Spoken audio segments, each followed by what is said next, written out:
Muy buenas tardes, amigos. Este es el programa Diálogos del Montonero. Bueno, hace poco y hoy día hemos publicado un pequeño reportaje sobre el hecho de que Chile avanza hacia el 4 de septiembre a un plebiscito en el que debe aprobar o rechazar una constituyente. Bueno, lo impresionante, lo novedoso, lo asombroso de esta constituyente es que combina discursos viejos, viejos discursos bolcheviques, como la autodeterminación de las naciones, eh, con modelos nuevos de neoindigenismo, como el de los pueblos originarios, del señor Evo Morales, de Álvaro García Linera, al lado de todos los discursos postmodernos habidos y por haber. La Constitución, si bien es cierto, reconoce la unidad del Estado chileno, se declara plurinacional y promueve una democracia paritaria. ¿Cómo es posible que los viejos discursos bolcheviques se combinen y se mezclen con los nuevos discursos, entre comillas, postmodernos? Bueno, algo parecido sucede en Colombia, donde el presidente de Colombia, el señor Petro, cita a Derrida, pero sigue siendo un anticapitalista convicto y confeso, de acuerdo a sus intentos de elevar impuestos, de crear una economía verde, y ni qué decir en el Perú. ¿Qué hay detrás de todo esto? ¿Cuál es la relación del comunismo con la posmodernidad, con todos estos discursos novedosos sobre el género, sobre el medio ambiente, sobre los derechos humanos como principios que erosionan la autoridad democrática del Estado?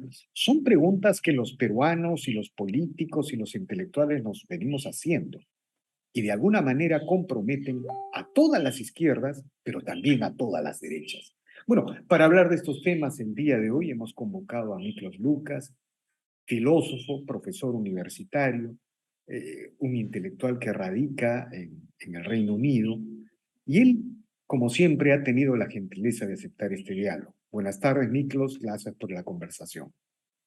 Querido Héctor Andrés, ¿cómo estás? Un placer estar nuevamente en tu programa. Gracias. Bueno, la pregunta sería, ¿estamos, todo lo que está pasando en Chile, en Colombia, en Perú también de alguna manera, tiene que ver con el viejo comunismo, con la posmodernidad? Porque digamos, en Europa, los medios en general europeos no están tan convencidos que hay una amenaza para la democracia en esta parte de América Latina. Sin embargo, quienes defendemos la libertad aquí sí la tenemos un poco claras. ¿Cómo explicarías tú esta vieja relación o esta relación entre el tradicional comunismo y la posmodernidad? ¿Qué está pasando en América Latina? Bueno, insisto en esta idea de que leer la política en el siglo XXI con lente del siglo XX es un error. Y lo que nosotros conocíamos como comunismo en realidad, o libre mercado, si es que incluso nos ponemos al otro lado, se vuelve irrelevante, por ejemplo, por lo menos en términos teóricos, cuando tú empiezas a hablar de inteligencias artificiales que pueden regularte toma de decisiones por parte, ¿no? En vez de seres humanos, que sean máquinas los que lo hagan. Y planteo esto por una sencilla razón. La gente no ve lo que está ocurriendo ahora, no está proyectando lo que puede pasar en 10, 15, 20 años, pero la agenda global, en realidad, la agenda globalista es una agenda tecnológica principalmente. El progresismo, que es esta fusión entre, ¿no? entre izquierdas y derechas que confluyen en la famosa agenda arcoíris, son personas que buscan la reforma mediante medios científicos y tecnológicos. Esa es la definición de un progresista. Entonces, cuando planteas tecnologías, por ejemplo, como la inteligencia artificial, donde se empieza a tercerizar toma de decisiones, en un modelo teórico, el comunismo no sería necesario de que fuese administrado por seres humanos, porque tú tendrías un comunismo perfecto con inteligencia artificial.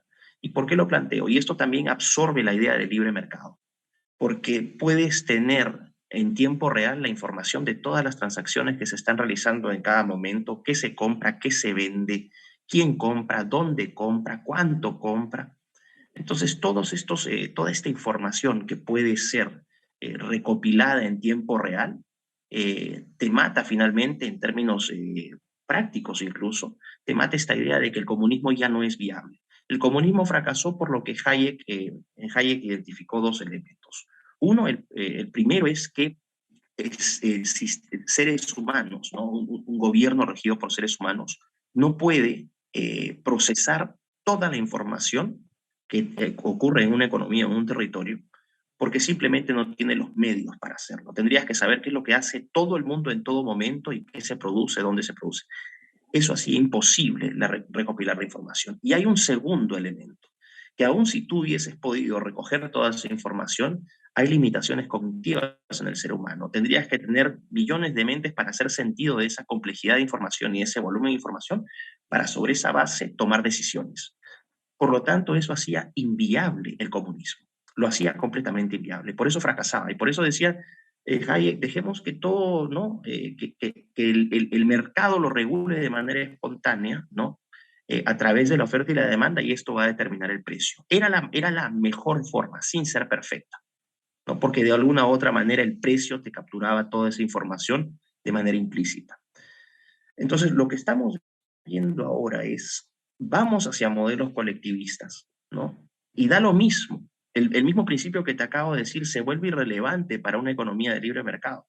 ¿Por qué? Porque si ya tú no tomas decisiones y los algoritmos pueden maximizar el rendimiento de los recursos o asignarlos más eficientemente, que es un principio de la economía, el principio fundamental, recursos escasos, entonces el secreto está en asignarlos de la manera más eficiente. Los algoritmos técnicamente podrían hacer eso. Por lo tanto, esa idea de que tú tendrías un libre mercado también se muere, porque finalmente serían los algoritmos los que serían capaces de determinar cuánto se produce, dónde se produce, incluso individualizar el consumo, ¿no? Saber, por ejemplo, cuántas calorías tú necesitas, de qué productos necesitas, a qué hora los necesitas.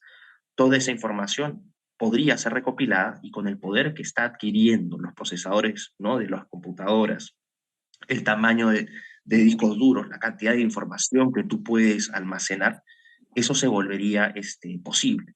Entonces, ¿a qué voy con eso? ¿Por qué explico todo esto?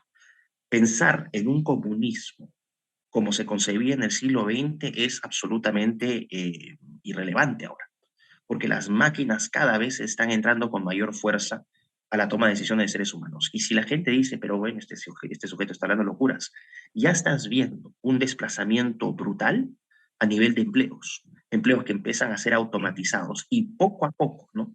Empleos, por ejemplo, donde los seres humanos cumplen funciones analíticas, no creativas, porque ahí las máquinas todavía no están entrando, pero en funciones analíticas sí están entrando, incluso en funciones de servicios. Tú ya tienes en China, por ejemplo, restaurantes que funcionan únicamente con robots e inteligencia artificial. La cocina es hecha por robots, la comida te la fabrican los robots y son robots los que te llevan la comida a la mesa. Esto no es ciencia ficción. Entonces, paulatinamente o de manera gradual, tú estás viendo un reemplazo en la toma de decisiones de seres humanos por máquinas. ¿A qué apunta todo esto? Que idealmente tú lo que estás viendo ahora también es que todas estas agendas progresistas en estos países influyen, incorporan mucho los elementos tecnológicos. La nueva convención, ¿no? La nueva constitución que se está redactando en Chile tiene varios componentes tecnológicos. El tema de los neuroderechos, el tema de las tecnologías que se pueden usar, por ejemplo, para asistir a las personas para que disfruten su sexualidad, porque si te fijas en el nuevo texto, en los artículos 16 y 17, están hablando de que el objetivo del Estado es asegurar que las personas disfruten su sexualidad. Ya no mencionan el concepto de mayores de edad, sino que hablan de personas. Son personas y las personas pueden ser mayores, pero también pueden ser niños, por ejemplo. Hay una ambigüedad total. Mira, lo que tú haces cuando nos cuentas estas tendencias sobre la globalización, la tecnología, ¿no? Como actor principal, de alguna manera estás describiendo una tendencia global, ¿no? Pero, digamos, hay ritmos, Realmente. hay espacios y tiempos, ¿no? Hay espacios, como decía ya de la Torre, hay espacios y tiempos históricos.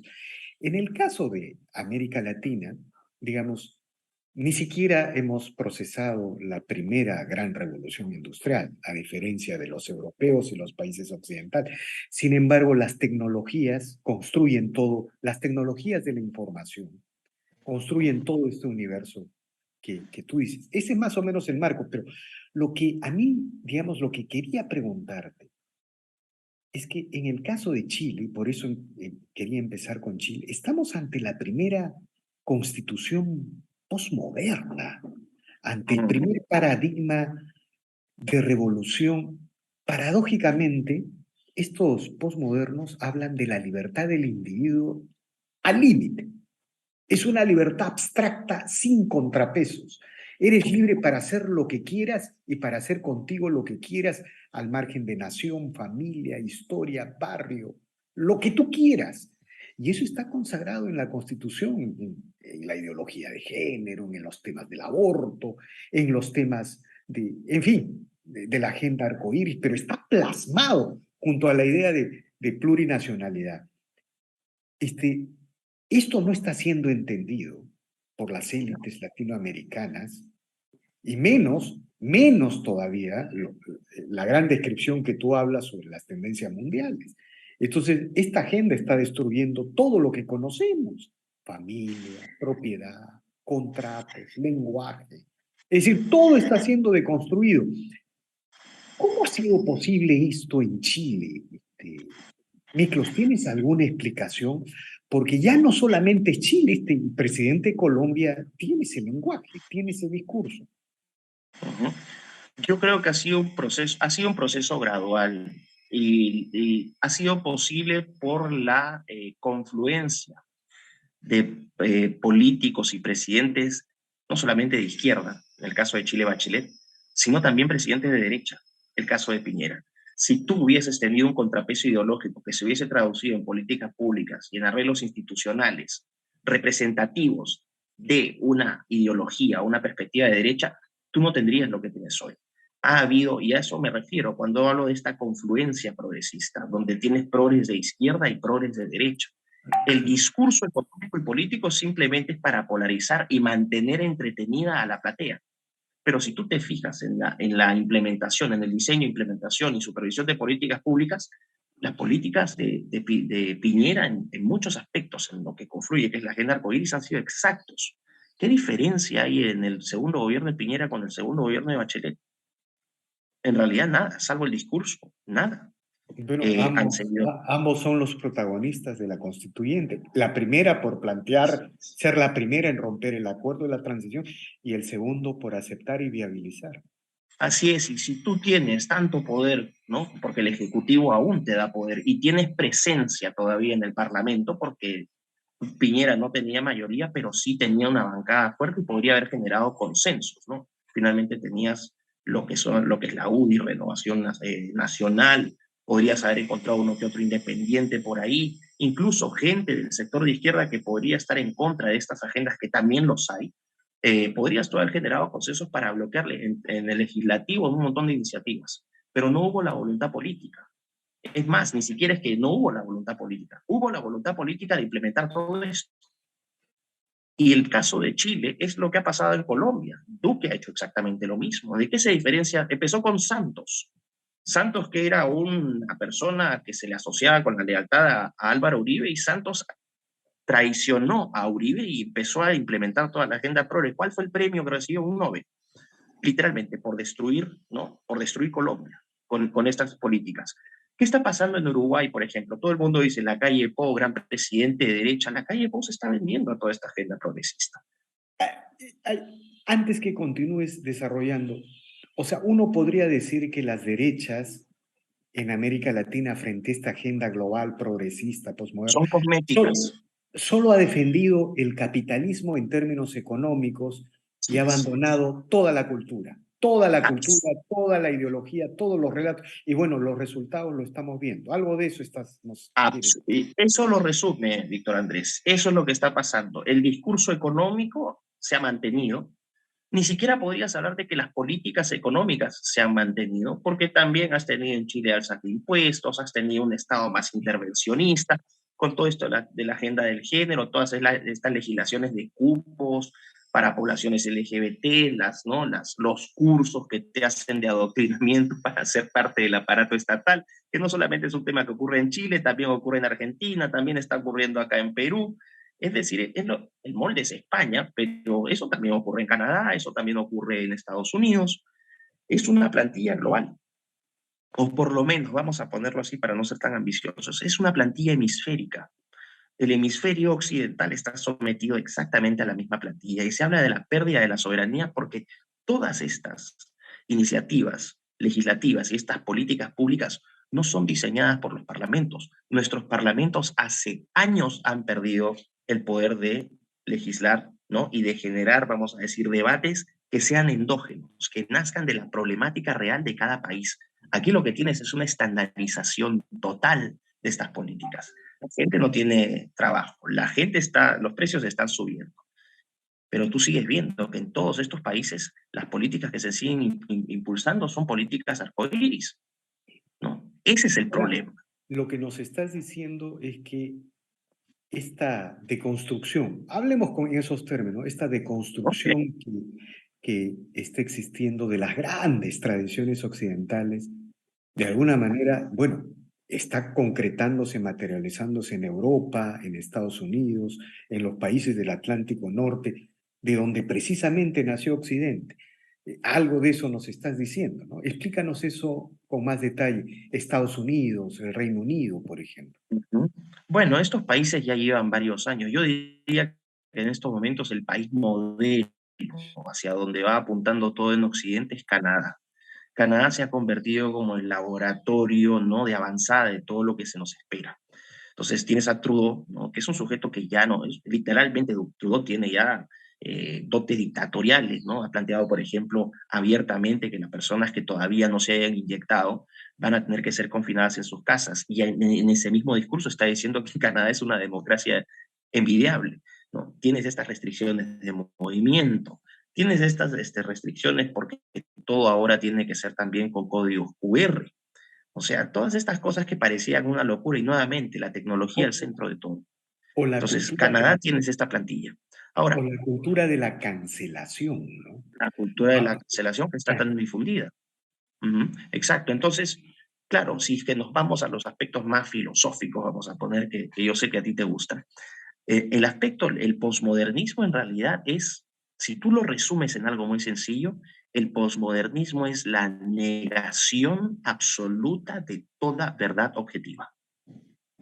Eso es el posmodernismo. El posmodernismo es la negación de las verdades absolutas y objetivas. Por ejemplo, decir que un hombre castrado es una mujer es producto de este melange progresista. Ahora, el progresismo obviamente tiene diferentes, vamos a decir, filosofías o corrientes filosóficas tributarias.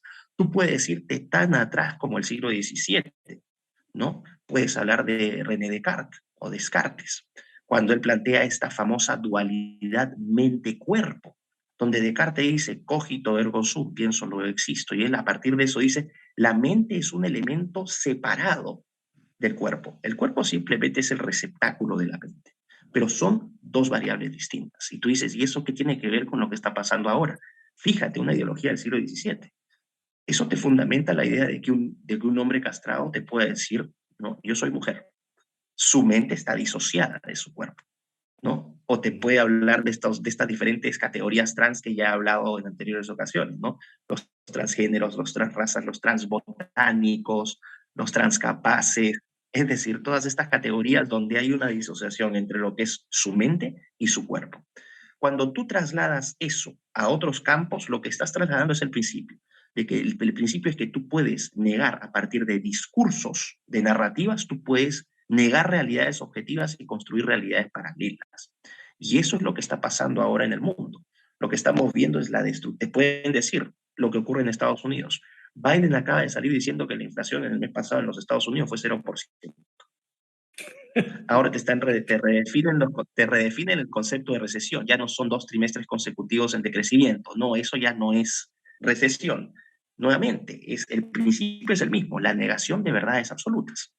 Entonces, ese es el gran problema que están enfrentando nuestras sociedades. Cuando tú tienes una, vamos a decir, un sustrato posmodernista en todas aquellas iniciativas públicas, lo que tú estás haciendo es imponer mentiras, construir fantasías. Estás legislando y diseñando políticas sobre la base de fantasías. ahora, esta ofensiva que tú ves de estas, mira, yo lo definiría, porque al final eso es lo que quiero preguntar para que los televidentes lo tengan claro, esta ofensiva que tú percibes de estas tendencias antioccidentales, de este predominio de la tecnología y de los algoritmos para reducir la gran descripción como tendencia que tú señalas, de alguna manera sucede porque el gran imperio del siglo XX, que de alguna manera preservó la gran tradición occidental en el mundo, el día de hoy implosiona por dentro.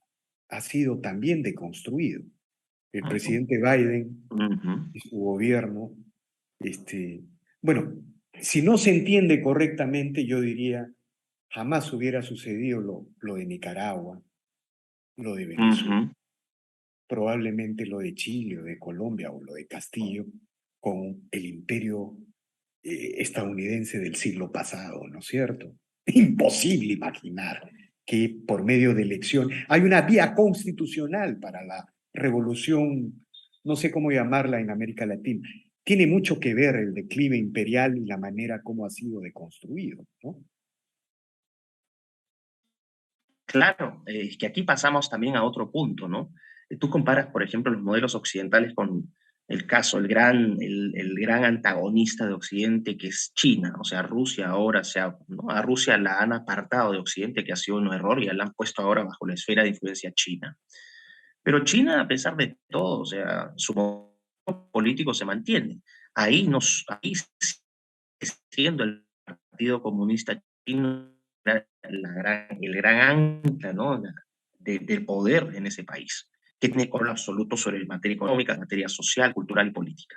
En Occidente estás teniendo un cambio muy importante, que ya no es que el poder resida, por ejemplo, en el poder ejecutivo, ¿no? Si estás hablando de gobiernos parlamentaristas o no, democracias parlamentarias como el Reino Unido, ya no es necesariamente el primer ministro, lo que tú estás viendo. Y esto se pensaba que, ¿no? Cuando yo empecé a hablar sobre estas cosas, se me dijo que estaba loco y que esto, que lo otro, pero lo que estamos viendo es literalmente la privatización del poder político en Occidente.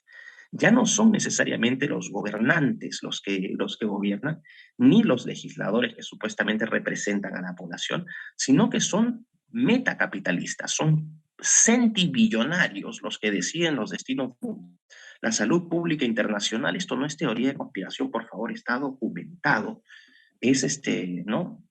Bill Gates tiene una obsesión con la salud, pero no solamente es una obsesión por un amor hacia su prójimo, sino que tiene una serie de intereses económicos en una serie de iniciativas moderna, Glinco Company. Hay una serie de inversiones que tiene el sector biotecnológico, por ejemplo, que son muy importantes. Hay intereses económicos. Esta disputa, por ejemplo, que me pareció patética, ¿no? Entre Twitter y Elon Musk, donde la gente ya no le pedía a su gobierno que intervenga, sino decía, ojalá que Elon Musk compre Twitter para que volvamos a tener libertad de expresión. Es increíble. ¿Te Muy, das muy cuenta? revelador, efectivamente, muy revelador, ¿no? Ahora, Exacto. Entonces, dime. ahora, ¿y cómo tú explicas, Miklos, que estas entidades que tú llamas metacapitalistas, es decir, Google, Es un concepto de Olavo de Carvalho, por si acaso. claro, sí, Ujú. no, pero me refiero a lo siguiente, estas entidades metacapitalistas, ¿no? O estas entidades que tú describes como los principales motores de esta globalización ideologizada, ¿no? Que asfixia a los estados nacionales, a los sistemas republicanos, se hayan aliado, por ejemplo, con la China comunista o con los proyectos bolivarianos en la región de América Latina, y que por otro lado hayan asumido el posmodernismo. Yo diría, para resumir el posmodernismo, yo diría es la gran pelea por una libertad abstracta que nunca ha existido, que erosiona todas las instituciones intermedias, llámese familia, propiedad, partidos, barrios, naciones, para empoderar a un Estado con un poder que nunca ha existido, porque en realidad la única forma de Ujú. tener una libertad abstracta es eliminando las naciones, los barrios, pero con un Estado inimaginable, un Estado de 1984. ¿Cómo crees que se produce esta mezcla, este cóctel de la globalización? ¿Cuáles son sus relaciones? ¿Cómo lo describirías? Porque la aplicación de las ideologías es selectiva, o sea, comunismo para ti, capitalismo para mí. Es así, es así. Entonces, claro, entras nuevamente a esta narrativa y esto se pone un poquito más complejo, pero uno diría, ¿qué motivaciones habría detrás de algo así? O sea, no entiendo cuál es el propósito de ya, vamos a decir que hay un grupo de gente que está lidiando esto y cuál es su propósito. Bueno, tú ves siempre esta agenda del medio ambiente, ¿no? La agenda del medio ambiente, que es la agenda madre de todas. Y esta agenda lo que hace es te plantea un riesgo existencial. Hay mucha gente y esta gente está destruyendo el planeta. Entonces, ¿qué herramienta usa esta gente para destruir el planeta? Utiliza el capitalismo. Tenemos que evitar ¿no? que la plaga humana destruya el planeta Tierra con esta herramienta que es el capitalismo. Entonces, lo que haces es sobrepoblación.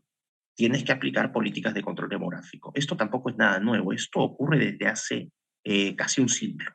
No es novedoso.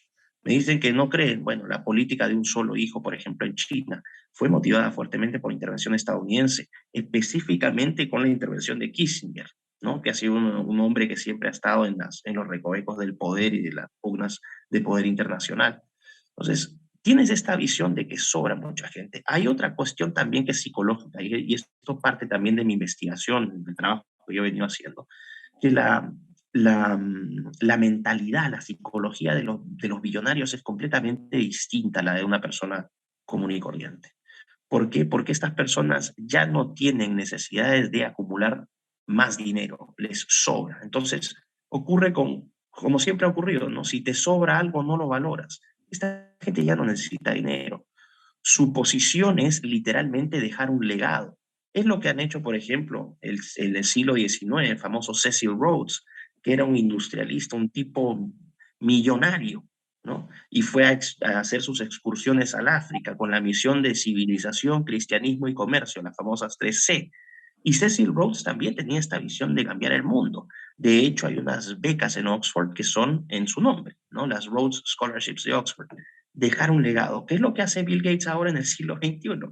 Le regala 200 millones de libras esterlinas a la Universidad de Cambridge para formar las Gates Cambridge Scholarships, las becas, es decir, dejar legados en el medio ambiente, dejar legados a nivel de las innovaciones tecnológicas, ¿no?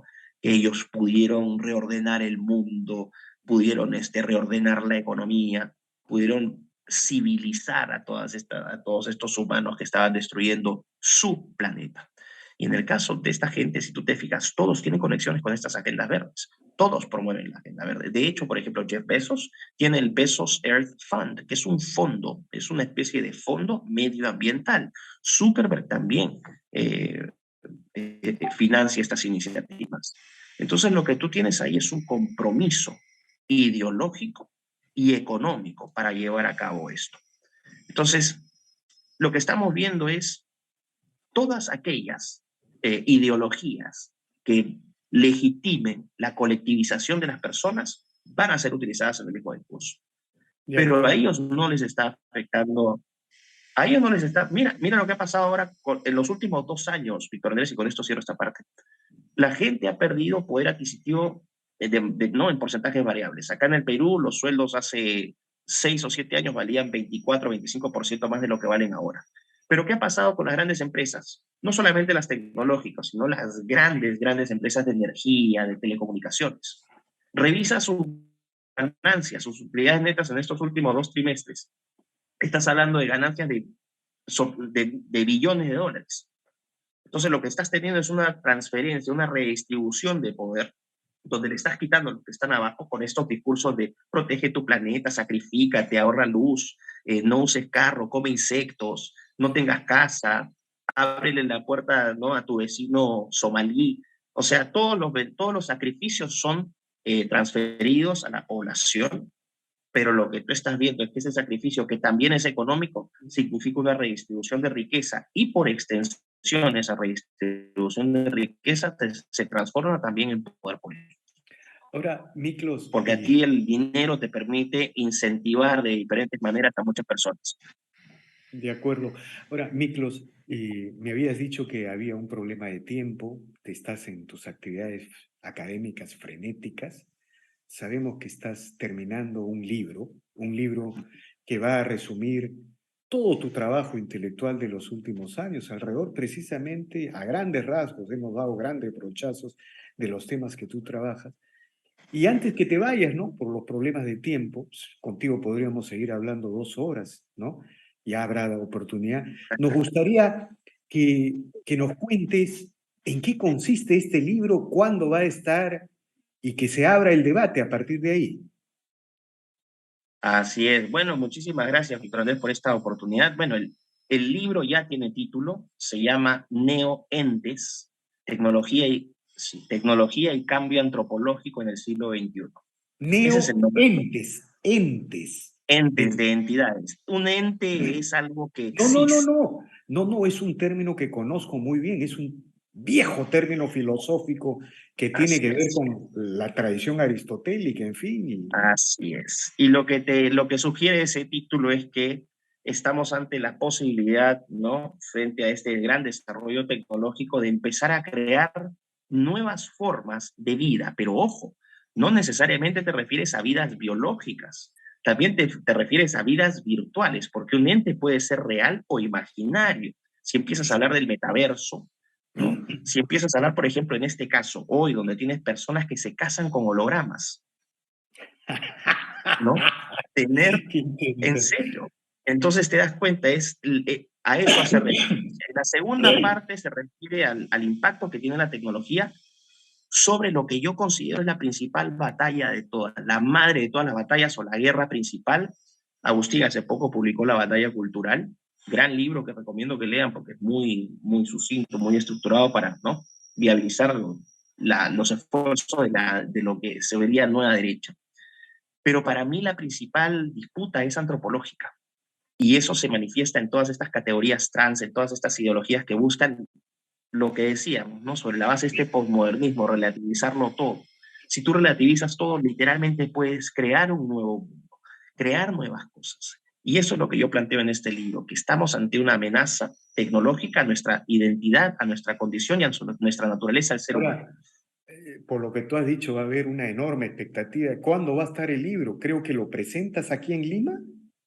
A ver, sí, yo estuve la semana pasada estuve en Chiclayo, en un auditorio de 600 personas que quedé impresionado, realmente muy contento, agradezco a la gente de Chiclayo. Mañana me estoy yendo a Piura a presentar el adelanto del libro y el 25 de septiembre estoy con Nico Márquez en el auditorio del Colegio San Antonio de Nicolás Padua, Márquez. Nicolás donde Márquez. también voy a presentar, Nicolás Márquez, exactamente, ¿no? Donde voy a estar presentando mi libro. Ahora, el libro no va a estar listo. El libro lo estoy presentando oficialmente el 24 de septiembre en México, en Ciudad de México. Voy a viajar allá y voy a estar con mis amigos de batalla, ¿no? Con Agustín Laje, con Nico Márquez y con Pablo Muñoz. Vamos a estar haciendo una gira por todo el país. Y en esa gira voy a presentar mi libro en las fechas que nos toque. Entonces, para Perú va a estar ya disponible la primera quincena de octubre.